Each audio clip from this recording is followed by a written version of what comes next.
that we were going to have something like this happen. So we doubled down and we fought, and we joined a larger community and really connected in a way that was profound enough that we stayed in this fight even after the root moved off of our land. And I just want to thank all of those people who have stayed in the fight and who are thinking with empathy and compassion to their neighbors who are facing the threat of something like this. I am committed still to making sure that this is the only other property in Nelson that has to see this, that we can keep this fight going. They're not slated to do most of the work in Nelson for another year, so we can stop this thing in that time, we hope, from doing this somewhere else. Just on a slightly like, how do we do that, right? It was really no surprise yesterday, I don't know if any of you are following the news on this stuff, but the Virginia Department of Environmental Quality yesterday issued a notice of violation to ACP for 15 infractions related to tree felling that had happened too close to wetlands in Buckingham County. According to the notice of violation, violations of this nature can result in penalties of up to $32,000 per day each. Okay, this is stuff that happened in February. We're only hearing now that they're issuing this notice of violation. But so this is what ACP does. It's awful.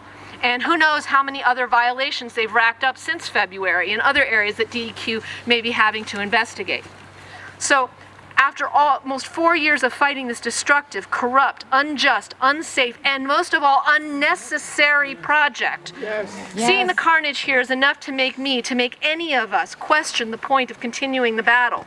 It's so disheartening to see this happening to the lands and communities that we love. But then I look at this group and I realize that what we just sang is true. Together we are always stronger.